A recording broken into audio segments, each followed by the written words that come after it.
दोस्तों जरा सोचिए, एक ऐसी दुनिया जहां फिजिक्स के कोई नियम काम ही नहीं करते।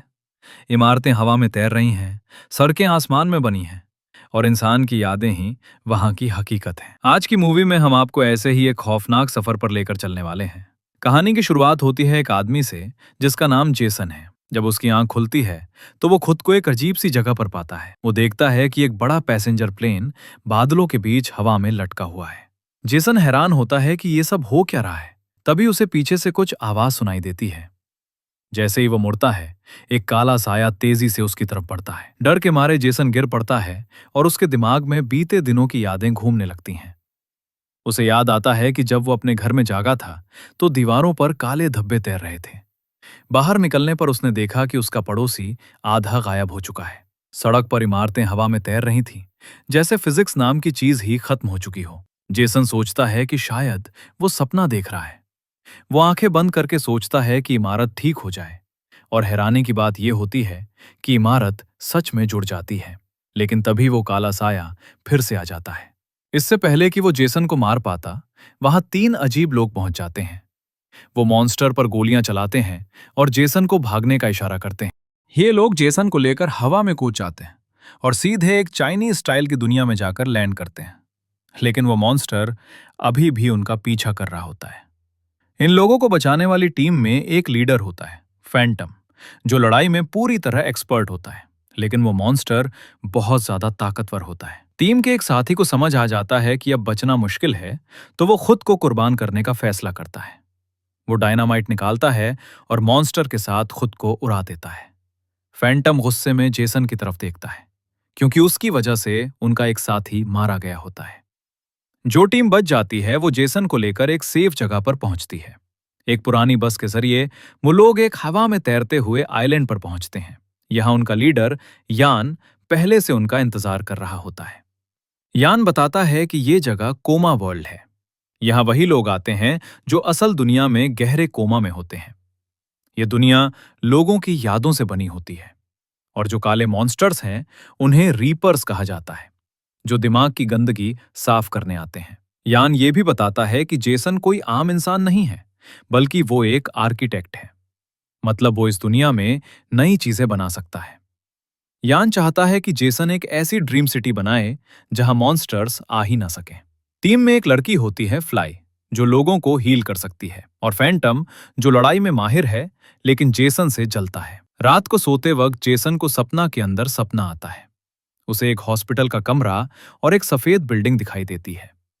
जब वो जागता है तो फैंटम उसे धमकाता है, अगर तुम यहां की यादों में खो गए तो कभी वापस नहीं जा पाओगे। असल में फैंटम फ्लाई को पसंद करता है और जेसन के आने से उसे इनसिक्योर फील होने लगता है। अगली सुबह जेसन की ताकतें जगाने के लिए उसे टॉर्चर किया जाता है। फैंटम उसे एक रोबोट से पिटवाता है, लेकिन फिर भी जेसन की पावर एक्टिवेट नहीं होती। यान निराश हो जाता है। फिर यान जेसन को समझाता है कि यहाँ का समय अलग तरह से चलता है।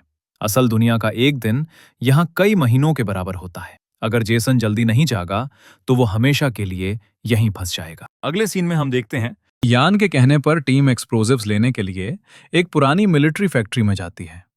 यहीं जेसन की दोस्ती स्पिरिट से होती है, जो मैप्स और गैजेट्स बनाने में एक्सपर्ट होता है। स्पिरिट बताता है कि अगर वो लोग अपनी रियल बॉडी ढूंढ लें तो कोमा से जाग सकते हैं। फैक्ट्री में पहुंचते ही उनका सामना ढेर सारे रीपर से हो जाता है।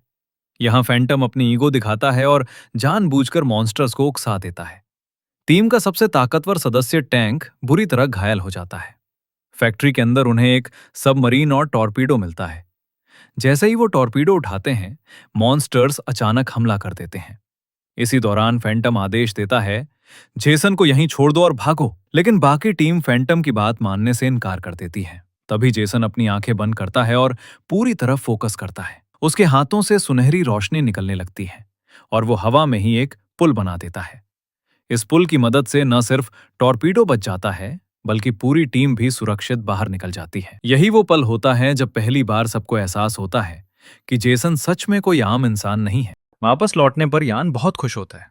वो कहता है कि अब जेसन पूरी तरह तैयार है सिटी बनाने के लिए। यान फैंटम को लीडर की पोस्ट से हटा देता है और इसी बात से फैंटम का गुस्सा और भी बढ़ जाता है। अब जेसन अपनी पावर को कंट्रोल करना सीखने लगता है। प्रैक्टिस करते करते उसे अपनी असली जिंदगी याद आती है। जहां वो एक फ्लॉप आर्किटेक्ट था जिसके बनाए डिजाइन्स कोई खरीदना ही नहीं चाहता था। इसके बाद जेसन अपने कमरे में जाता है जहां उसकी पुरानी यादें छुपी हुई थीं। वहीं फ्लाई आती है। धीरे धीरे दोनों को एहसास होता है कि वो रियल लाइफ में भी एक दूसरे को जानते थे। दोनों के बीच नजदीकियां पड़ने लगती हैं। लेकिन ये सब फैंटम बाहर खड़े होकर देख लेता है। यहीं से उसका दिल पूरी तरह बदल जाता है। अब वो पूरी तरह विलन बनने के लिए तैयार हो चुका होता है। अगले दिन पूरी कम्युनिटी नई सिटी की तरफ निकलती है। रास्ते में फैंटम चुपके से रेजोनेटर चालू कर देता है जो मॉन्स्टर्स को अपनी तरफ खींचता है। अचानक जो रास्ता सेफ था वहां भी मॉन्स्टर्स आ जाते हैं। इसी दौरान टैंक जेसन की जान बचाता है और सबको पता चल जाता है कि ये सब फैंटम की चाल थी। यान गुस्से में आकर फैंटम को गोली मार देता है। लेकिन फैंटम मरता नहीं है। वो धीरे धीरे एक मॉन्स्टर में बदलने लगता है। दरअसल वो पहले से ही इन्फेक्टेड था। वहां पूरी तरह भगदड़ मच जाती है। इसी हंगामे के बीच जेसन को जोर का झटका लगता है और वो कुछ पलों के लिए रियलिटी में जाग जाता है। उसी वक्त उसे सारी सच्चाई समझ आ जाती है। असल में यान असली दुनिया में एक कल्ट लीडर है। उसी ने जानबूझकर जेसन और फ्लाई का एक्सीडेंट करवाया था ताकि दोनों कोमा में चले जाएं। यान चाहता था कि जेसन इस दुनिया में उसके लिए एक परफेक्ट सिटी बनाए, एक ऐसी जगह जहां वो हमेशा राज कर सके। जेसन वापस कोमा वर्ल्ड में लौट आता है, लेकिन अब उसके पास एक इंजेक्शन होता है जिससे उसकी ताकत सुपर लेवल तक पहुंच जाती है। वो हवा में एक शानदार पुल बना देता है और सबको मॉन्स्टर्स से बचा लेता है। इसके बाद सभी लोग ड्रीम सिटी पहुंच जाते हैं जो जेसन ने खुद बनाई होती है। ये जगह बेहद खूबसूरत और परफेक्ट होती है। लेकिन तभी यान अपना असली चेहरा दिखा देता है। वो कहता है, तुम लोगों की रियलिटी में अब कोई लाइफ नहीं बची है। टैंक अपना परिवार खो चुका है, स्पिरिट पागल हो चुका है, इसलिए मैं तुम्हें वापस नहीं जाने दूंगा। यान रियलिटी में अपने असिस्टेंट्स को ऑर्डर देता है कि इन सब की लाइफ सपोर्ट बंद कर दी जाए। देखते ही देखते टैंक का शरीर हवा में गायब होने लगता है। वो मर चुका होता है। इसके बाद यान अपनी ताकतों से स्पिरिट को भी मार देता है। अब वहां सिर्फ जेसन, फ्लाई और मॉन्स्टर बन चुका फैंटम ही बचते हैं। जेसन और फ्लाई भागकर जेसन के मेमोरी रूम में पहुंचते हैं क्योंकि वहीं से रियलिटी में वापस जाने का रास्ता होता है। यान उन्हें मारने ही वाला होता है, तभी मॉन्स्टर फैंटम वहां पहुंच जाता है। उसके अंदर अब भी थोड़ी सी इंसानियत बाकी होती है। वो यान को पकड़ लेता है और उसे मॉन्स्टर्स के हवाले कर देता है।